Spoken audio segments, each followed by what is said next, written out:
Good day and welcome to class. This is ANC TUTORS and together we'll be treating the question which is as follows. Expand completely. Open bracket 5y minus 8 close bracket. Open bracket 3y plus 12 close bracket.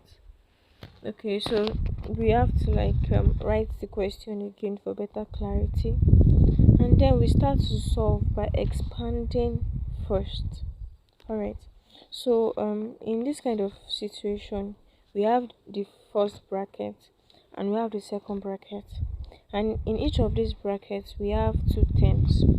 So to start expanding, we use the first term in the first bracket to multiply the first term in the second bracket.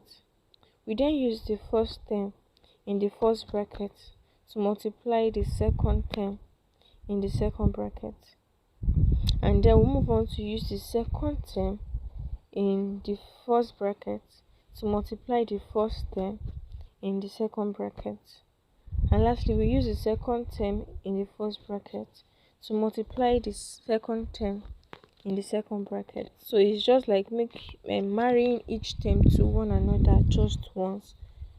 Okay, so having that in mind, we go on to have the first term in the first bracket multiplying the first term in the second bracket. So that would be 5y times 3y is equal to 15y squared. 5 times 3 is equal to 15.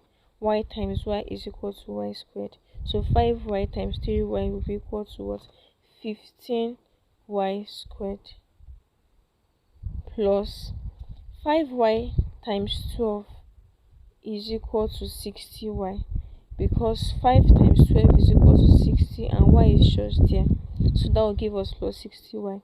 We then move on to use minus 8 times 3y will give us minus 24y, because minus 8 times 3 is equal to minus 24, and we'll put the y.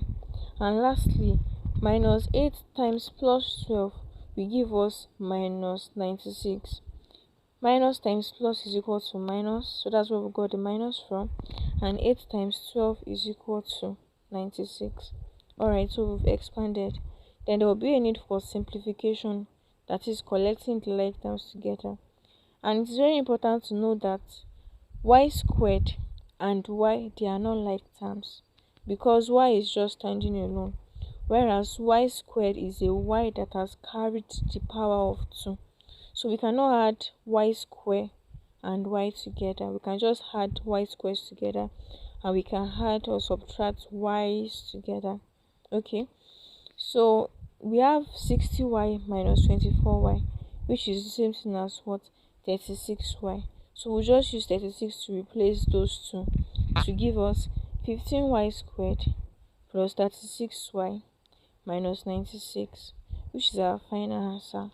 So we successfully expanded the expression we were given.